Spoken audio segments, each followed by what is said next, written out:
आज की इस वीडियो में हम कुछ ऐसे शब्दों को देखने वाले हैं, इंग्लिश के कुछ ऐसे वर्ड्स को देखेंगे जिन्हें हम अपनी रोजाना की बोलचाल में इस्तेमाल कर सकते हैं। तो चलिए वीडियो को स्टार्ट करते हैं। तो देखिए, सबसे पहला जो वर्ड है वो है हमारा रन आफ्टर। रन आफ्टर का मतलब होता है पीछे लगना या फिर किसी के पीछे भागना। अच्छा, यदि हम रन को अकेला यूज करेंगे तो इसका मतलब आपको पता है कि इसका मतलब होता है दौड़ना, दौड़ लगाना, ये रन का मतलब होता है। और आफ्टर का मतलब होता है किसी के पीछे या फिर किसी के बाद। और जब आप रन आफ्टर दोनों का एक साथ इस्तेमाल करेंगे तो इसका मतलब होगा कि किसी के पीछे लगना या किसी के पीछे भागना। अब जैसे बोलते हैं ना, चोर पुलिस के पीछे भाग रही है, वो लड़का उस लड़की के पीछे भाग रहा है, तो इसको आप रन आफ्टर के द्वारा बनाओगे। एग्जाम्पल देखिए, वो मेरे पीछे पीछे फिर रहा है या फिर भाग रहा है। एक होता है ना फिरना, वो मेरे पीछे पीछे फिर रहा है या मेरे पीछे पीछे भाग रहा है। तो हम बोलेंगे he is running after me. अब यहां पर ये जो सेंटेंस है ये कंटिन्यूअस का सेंटेंस है, प्रेजेंट के कंटिन्यूअस का, इसीलिए इस रन में आईएनजी लगकर आपका आ गया। He is running after me, वह मेरे पीछे पीछे भाग रहा है। नेक्स्ट है, पैसे के पीछे मत भागो, पैसा आपके पीछे भागेगा। ये एक तरह से एक डायलॉग भी हो सकता है। तब बोलोगे don't run after money, money के पीछे मत भागो, पैसे के पीछे मत भागो। Money will run after you, money तुम्हारे पीछे भागेगी, पैसा तुम्हारे पीछे भागेगा। तो इस तरह से आप रन आफ्टर का इस्तेमाल कर सकते हैं किसी के पीछे भागने के लिए या फिर किसी के पीछे लगने के लिए। नेक्स्ट है हमारा एग्जॉस्टेड। एग्जॉस्टेड का मतलब होता है थका हुआ, हारा हुआ। जैसे कोई व्यक्ति थक जाता है ना काम करते करते, या फिर हार जाता है, मतलब वो पूरी तरह से हारा हुआ है, अब उससे इससे आगे कोई काम नहीं होगा। अब जैसे आप मान लीजिए कई बार फिजिकल वर्क ज्यादा कर देते हैं तो आपको क्या होता है कि मतलब हरारत हो जाती है, हार जाता है आपका शरीर, एग्जॉस्ट हो जाता है ना, तो मतलब अब आप उससे ज्यादा एक पानी का गिलास भी नहीं उठा सकते, तो वो वाली सिचुएशन है। एग्जाम्पल देखिए, वहां से लौटने के बाद मैं थक गया, वहां से लौटने के बाद मैं थक गया। तब बोलोगे I got exhausted after returning from there. अच्छा, ये जो सेंटेंस है ये पास्ट के इंडेफिनिट का है ना। हमें कैसे पता चला ये पास्ट के इंडेफिनिट का है? इंग्लिश में देखिए, सब्जेक्ट के तुरंत बाद कोई भी हेल्पिंग वर्ब नहीं है, डायरेक्ट वर्ब है, गेट की सेकंड फॉर्म गॉट है ना। तो कहां पर आती है सेकंड फॉर्म? पास्ट के इंडेफिनिट में आती है, इसलिए ये जो सेंटेंस है पास्ट के इंडेफिनिट का है। वहां से लौटने के बाद में थक गया, I got exhausted after returning from there. मैं उसके बहानों से थक गया, यानी कि मैं उसके बहानों से ना थक गया हूं।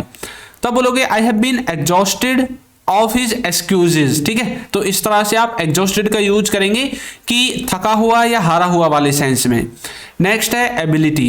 एबिलिटी का मतलब होता है क्षमता या फिर योग्यता। जब आप किसी की क्षमता के बारे में बताते हैं, किसी की योग्यता के बारे में बताते हैं, किसी की कार्य करने की जो कुशलता है उसके बारे में बताते हैं, तब आपको एबिलिटी का यूज करना पड़ता है। एग्जाम्पल्स देखिए, उसने हिंदी बोलने की क्षमता हासिल कर ली है। इसका मतलब है कि वो अब इंग्लिश मतलब हिंदी बोल लेगा, यानी कि उसने हिंदी को सीख लिया है अच्छे से, अब वो आसानी से हिंदी बोल सकता है।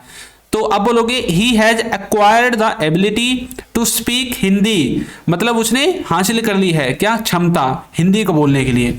अच्छा, कोई चीज हासिल कर ली है, कोई चीज हमने अपने अंदर ले ली है, किसी को मतलब ग्रहण कर लिया है, तो वहां पर आप क्या यूज करते हैं?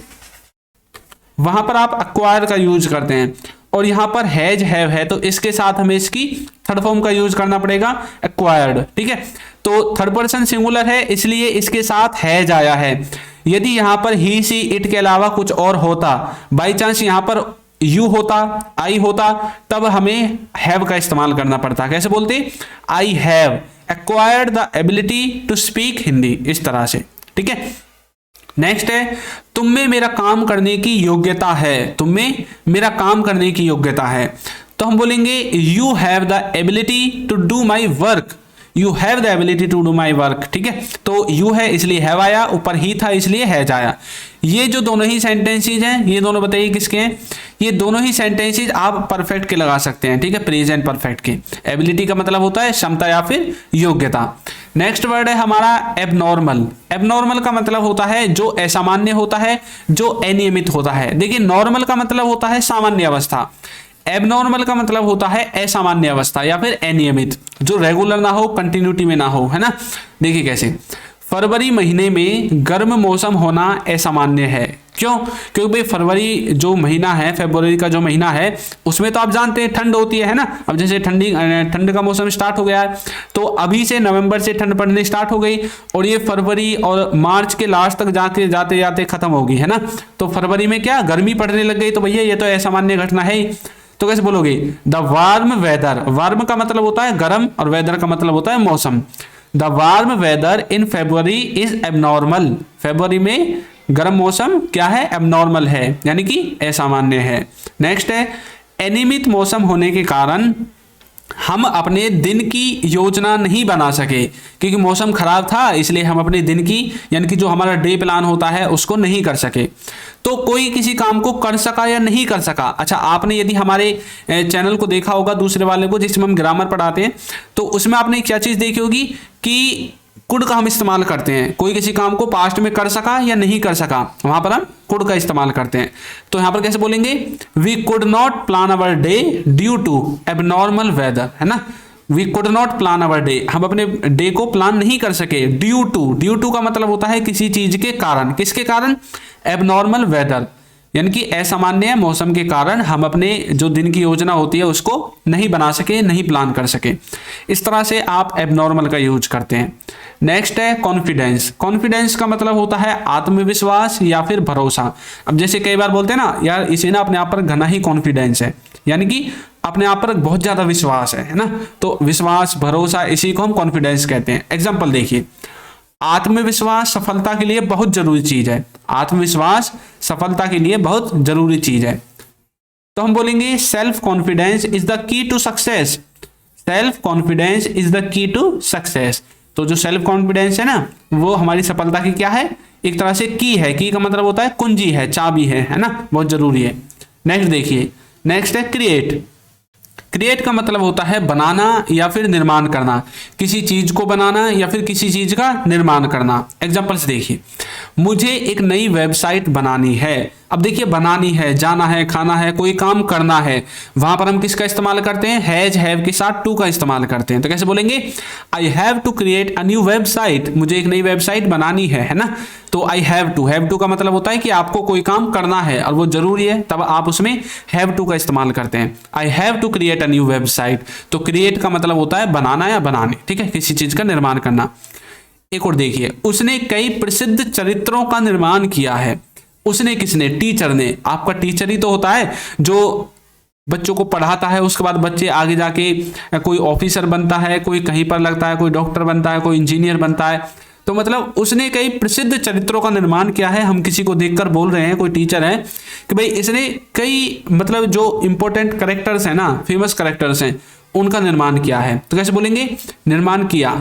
तो अब ये पास्ट का इंडेफिनिट है, कैसे बोलेंगे? He created many famous characters, ठीक है। और यदि ये परफेक्ट में लेकर जाना है तो बोलेंगे he has created many famous characters, इसने कई प्रसिद्ध चरित्रों का निर्माण किया है, ठीक है। तो इस तरह से आप किसका यूज करेंगे? क्रिएटेड का। क्रिएट की सेकंड फॉर्म क्रिएटेड यहां पर लगानी पड़ गई है, क्योंकि पास्ट का इंडेफिनिट है, वर्ब की सेकंड फॉर्म लगेगी। He created many famous characters. Next है डिनाई। डिनाई का मतलब होता है मना करना या फिर इनकार करना, किसी चीज के लिए मना कर देना, किसी चीज के लिए इनकार कर देना। अब जैसे आपका कोई दोस्त है, आपसे आपके कार की, आपकी बाइक की चाबी मांगने लगे और आप फट से मना कर देंगे, नहीं भाई मुझे नहीं देनी, मेरी कार जो पंचर हुई पड़ी है, मेरी मोटरसाइकिल तो पंचर हुई पड़ी है, मुझे नहीं देनी, उसकी हवा नहीं है टायरों में, है ना। आपने तुरंत उसको मना कर दिया, डिनाई कर दिया। एग्जाम्पल्स देखिए, राहुल ने नेहा के बारे में कुछ भी बताने से इनकार कर दिया, यानी कि राहुल ने नेहा के बारे में कुछ भी नहीं बताया, उसने साफ मना कर दिया, इनकार कर दिया, मैं नहीं बताऊंगा। कैसे बोलेंगे? Rahul denied revealing anything about Neha. अच्छा, डिनाई की यहां पर सेकंड फॉर्म यूज हुई है डिनाइड, ठीक है। Rahul denied revealing. रिवीलिंग का मतलब होता है किसी के बारे में कुछ रिवील करना, किसी के बारे में कुछ बताना, है ना। जैसे Rahul denied revealing anything about Neha. Anything का मतलब होता है कुछ भी, अबाउट का मतलब होता है के बारे में, किसके बारे में? नेहा के बारे में। तो Rahul denied revealing anything about Neha, ठीक है, इस तरह से। नेताजी ने तुरंत सभी आरोपों का खंडन कर दिया। नेताजी ने सभी आरोपों के क्या कर दिया? खंडन कर दिया, यानी कि उनको अपने ऊपर आने से मना कर दिया कि भाई मैंने ये गलत काम किया ही नहीं है, है ना। तो नेताजी कैसे बोलेंगे? नेताजी इमीडिएटली, तुरंत, डिनाइड मना कर दिया, ऑल द एलिगेशंस, एलिगेशन का मतलब होता है जो उसके ऊपर आरोप लगे होते हैं ना, जो पब्लिक के द्वारा आरोप लगाए जाते हैं, भाई इसने इतने पैसा खा लिया, इसने ये घोटाला कर दिया, इसने वो कर दिया, नेता करते हैं ना कई बार, तो उनको एलिगेशन बोलते हैं। तो कैसे बोलेंगे, Netaji immediately denied all the allegations, ठीक है, नेताजी ने सभी आरोपों का खंडन कर दिया, उनको माना ही नहीं, स्वीकार नहीं किया, इनकार कर दिया, वहां पर आप डिनाई का यूज करते हैं। नेक्स्ट है डिस्क्राइब, डिस्क्राइब का मतलब होता है विस्तार से बताना या फिर किसी चीज के बारे में वर्णन करना। कई बार आप बोलते हैं ना भाई इसके बारे में विस्तार से बताओ। अच्छा, आप यदि हिंदी पढ़ते हैं तो कई बार आपने देखा होगा इसके बारे में पढ़ने के लिए, इसके बारे में विस्तार से पढ़ने के लिए नीचे देखें, ऐसा कई बार देखा होगा आपने। तो डिस्क्राइब का मतलब होता है विस्तार से बताना या फिर वर्णन करना। एग्जाम्पल्स देखिए, घायल व्यक्ति ने पुलिस को दुर्घटना के बारे में विस्तार से बताया। अब किसी का एक्सीडेंट हो गया, अब पुलिस ने उससे जांच पड़ताल की, तो पुलिस को उसने सारी चीजें बता दी अच्छे से। तो कैसे बोलेंगे, घायल व्यक्ति को कहते हैं injured person. The injured person described, described, describe की सेकंड फॉर्म है डिस्क्राइब्ड। द इंजर्ड पर्सन, ये आपका सब्जेक्ट है यहाँ पर। डिस्क्राइब की सेकंड फॉर्म डिस्क्राइब्ड आ गया है। डिस्क्राइब्ड द एक्सीडेंट, एक्सीडेंट का मतलब होता है दुर्घटना। In the detail to the police, the injured person describe the accident in detail to the police. तो जो घायल व्यक्ति है उसने दुर्घटना के बारे में पुलिस को विस्तार से बताया, है ना। इस तरह से आप डिस्क्राइब का यूज कर सकते हैं। किसी से आप बोल सकते हैं describe me, explain me, explain भी इसका मतलब होता है, एक्सप्लेन का मतलब भी होता है किसी चीज को विस्तार से बताना है, किसी चीज के बारे में कुछ और ज्यादा जानकारी देना, खुलकर जानकारी देना, है ना। तो एक्सप्लेन का यूज भी आप कर सकते हैं। नेक्स्ट है एक्सक्यूज, इसका मतलब होता है बहाना। एक्सक्यूज कई बार बोलते हैं ना, डोंट एक्सक्यूज, बहाने मत बनाओ। तो एक्सक्यूज का मतलब होता है जब कोई बहाना बनाता है, जैसे कि रमेश हमेशा देर से आने के लिए कुछ ना कुछ बहाना बनाता रहता है ना। रमेश हमेशा कुछ ना कुछ बहाना बनाता रहता है। तो कैसे बोलेंगे, Ramesh always makes some excuses for coming late.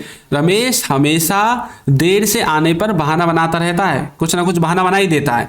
मुझे ये हो गया, मेरी गाड़ी पंचर हो गई, घर से निकलने में टाइम लग गया, ये हो गया, वो हो गया, जाम लग गया रास्ते में। तो इस तरह के जो एक्सक्यूजेज होते हैं उनको हम इंग्लिश में कहते हैं एक्सक्यूज और हिंदी में कहते हैं बहाना, ठीक है। नेक्स्ट है इंसेंस। इंसेंस का मतलब होता है नाराज करना। किसी को जब आप नाराज कर देते हैं अपनी बातों से, अपने कामों से, किसी को मतलब एक तरह से बहुत ज्यादा नाराज कर देते हैं, तब आप इसका यूज करते हैं, ठीक है। एग्जाम्पल देखिए, बच्चों के अहंकारी बर्ताव ने माता पिता को नाराज कर दिया। भाई कई बार ऐसा होता ना कि बच्चे कुछ ज्यादा पढ़ लिख जाते हैं और बड़े हो जाते हैं और ज्यादा पैसा आ जाता है, तो अब वे अपने माता पिता की कदर करना खत्म कर देते हैं, कई बार वृद्धाश्रम में छोड़कर आ जाते हैं। तो वो वाली बात की गई है यहाँ पर कि बच्चों के जो अहंकारी बर्ताव है ना, उन्होंने माता पिता को क्या कर दिया है, नाराज कर दिया है। अहंकार को इंग्लिश में कहते हैं एगोरेंट, है ना। तो कैसे बोलोगे, द एगोरेंट एटीट्यूड। एटीट्यूड का मतलब होता है कि उनका जो बर्ताव है, जो बिहेवियर है ना। The arrogant attitude of the children, बच्चों का जो अहंकारी बर्ताव है। इंसेंस्ड द पेरेंट्स, पेरेंट्स का मतलब होता है माता पिता को, माता पिता को क्या कर दिया है, नाराज कर दिया है, ठीक है। इस तरह से आप इसका यूज कर सकते हैं इंसेंस का, समझ में आ गया। नेक्स्ट है in broad daylight. Broad daylight का मतलब होता है दिन दहाड़े। कई बार बोलते हैं ना, न्यूज तो आपने सुनी होगी, दिन दहाड़े चौराहे पर एक गोली डाकू को मारी गई, दिन दहाड़े लुटेरों ने बैंक को लूट लिया। तो ये जो दिन दहाड़े है ना, इसको हम बोलते हैं in broad daylight. Examples देखिए, उन 4 लोगों ने दिन दहाड़े बैंक को लूट लिया, है ना। तो कैसे बोलेंगे, द 4 पीपल रॉब्ड। रॉब्ड का मतलब होता है लूटना, ठीक है। अब लूट लिया, यहाँ पर ईडी इसलिए लग गया है क्योंकि भैया ये जो सेंटेंस है ये पास्ट के इंडेफिनिट का है। तो वैसे तो रॉब का मतलब होता है लूटना, अब यहाँ पर रॉब्ड बन गया है ईडी लगाकर। तो कैसे बोलेंगे, they 4 people robbed the bank in broad daylight. Broad daylight यानी कि दिन दहाड़े बैंक को 4 लोगों ने लूट लिया। दिन दहाड़े एक आदमी ने उसकी कार चुरा ली, उसकी कार चुरा ली एक आदमी ने दिन दहाड़े। कैसे बोलेंगे, in broad daylight a man stole his car. अच्छा, स्टील का मतलब होता है चुराना। अब यहाँ पर चुरा ली, पास्ट इंडेफिनिट तो स्टील की सेकंड फॉर्म स्टो यहाँ पर आ गई। In broad daylight a man stole his car, इस तरह से। नेक्स्ट है लैंग्वेज। लैंग्वेज का मतलब होता है कि आपकी बोली, आपकी भाषा या फिर आपकी जबान, है ना। जैसे कहते हैं ना, माइंड योर लैंग्वेज, और तुम्हारी भाषा क्या है ना, और तुम्हारी बोली क्या है। तो इस तरह से आप लैंग्वेज का इस्तेमाल करेंगे। जैसे कि मैं एक नई भाषा सीखना चाहता हूं, तो किसी काम को करना चाहता हूं, वहां पर हम वांट का इस्तेमाल करते हैं। कैसे बोलेंगे? I want to learn a new language, I want to learn a new language. आपकी मातृभाषा क्या है? तो बोलेंगे what is your native language, या फिर what is your mother tongue. Mother tongue का मतलब भी मातृभाषा होता है और नेटिव लैंग्वेज का मतलब भी मातृभाषा होता है, आप कुछ भी बोल सकते हैं, ठीक है। हमारा जो नेक्स्ट वर्ड है वो है लेटर। लेटर का मतलब होता है बाद वाला, जैसे बोलते ना वो बाद वाला जो है ना मुझे ज़्यादा पसंद है, या फिर ये जो बाद में आया ना ये बहुत अच्छा है, तो लेटर का मतलब होता है बाद वाला। एग्जाम्पल देखिए, खेल का बाद वाला भाग बहुत ही रोमांचक था, यानी कि बहुत ही अच्छा था। तो कैसे बोलेंगे? The latter half of the game was very exciting, ठीक है, तो बहुत अच्छा था। दो विकल्पों में से मैं हमेशा बाद वाला पसंद करता हूं, तो कैसे बोलेंगे? Out of two choices I always prefer the latter, out of two choices I always prefer the latter, यानी कि बाद वाला मुझे पसंद है, बाद वाला मैं पसंद करता हूं दो विकल्पों में से। नेक्स्ट है आपका हिलेरियस, जिसका मतलब होता है मजेदार या फिर रोमांचक।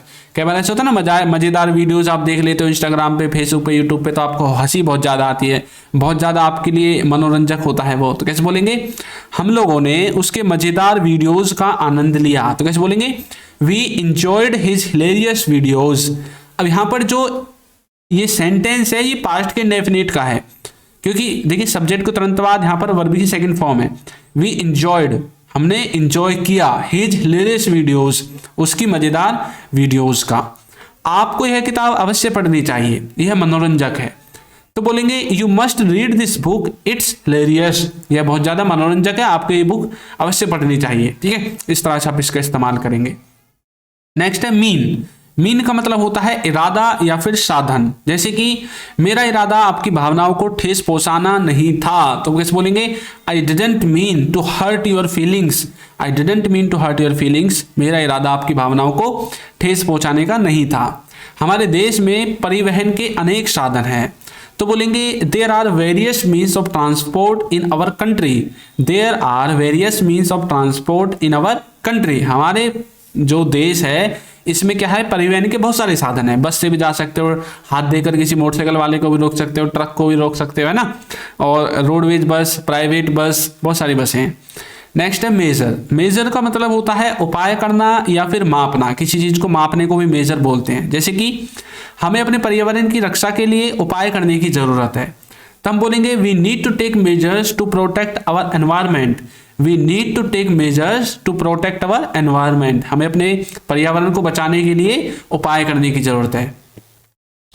वैज्ञानिक तारों की दुनिया को, तारों की दूरी को प्रकाश वर्ष में मापते हैं। अच्छा, जो तारों के बीच में दूरी होती है ना, एक तारे से दूसरे तारे की जो हमारे आकाश में दूरी होती है उसको हम किस में मापते हैं? लाइट ईयर्स में, यानी कि प्रकाश वर्ष में। कैसे बोलेंगे? The scientist measure the distance between stars in light years, ठीक है, the scientist measure the distance between stars in light years. तो चलिए नेक्स्ट देखते हैं। नेक्स्ट है मेरली। इसका मतलब होता है बस या फिर महज या फिर सिर्फ। जब आप बोलते हैं बस मैंने यही बोला था, महज बस मैं तो यही कह रहा था, सिर्फ मैं इतना ही तो बोला था, तो उसके लिए आप मेरली का यूज करना पड़ता है। एग्जांपल्स देखिए, मैं तो बस आपकी मदद करने की कोशिश कर रहा था, है ना। मान लीजिए आप किसी की मदद करने की कोशिश कर रहे थे और वो गलती से वो काम गलत हो जाता है और आप बोलते हैं यार मैं तो ना तुम्हारी बस मदद करने की कोशिश कर रहा था, मेरा ये मतलब नहीं था कि मैं आपको नुकसान पहुंचाऊं या फिर मैं आपके काम को खराब कर दूं। तो कैसे बोलेंगे? I was merely trying to help you, मैं तो बस तुम्हारी मदद करने की कोशिश कर रहा था। अब यहाँ पर आई वॉज जस्ट का यूज भी आप कर सकते हैं, ठीक है, कोई दिक्कत नहीं है। तो नेक्स्ट है हमारा वो अब केवल एक अच्छी दोस्त है मेरी। तो कैसे बोलेंगे? She is now merely a good friend of mine, she is now merely a good friend of mine, वह बस एक अच्छी दोस्त है मेरी। She is now merely a good friend of mine. तो इस तरह से आप मेयरली का यूज कर सकते हैं बस, महज या फिर सिर्फ में। नेक्स्ट है माइल्ड, जिसका मतलब होता है हल्का, जैसे कि एक्सपर्ट के अनुसार पुदीना एक हल्का एंटीसेप्टिक है। कैसे बोलेंगे? According to the experts mint is a mild antiseptic, ठीक है। नेक्स्ट है राजेश का स्वभाव बहुत ही अच्छा है या फिर बहुत ही हल्का स्वभाव का है। तो कैसे बोलेंगे? राजेश फ्रेंड्स। तो यहां पर ये नीचे थोड़ा टाइपिंग में मिस्टेक हो गई थी, इसकी सही इंग्लिश ये होगी the nature of Rajesh is very mild. तो इस तरह से आप इसका इस्तेमाल कर सकते हैं। तो आपकी वीडियो कैसी लगी है जरूर बताइएगा। और यदि अभी तक आपने हमारे चैनल को सब्सक्राइब नहीं किया है तो हमारे इस चैनल को सब्सक्राइब कर लीजिए और हमारे जो चैनल पर एक अच्छा सा कमेंट करना बिल्कुल ना भूलें। तो आपकी वीडियो कैसी लगी है जरूर बताइएगा। Thank you.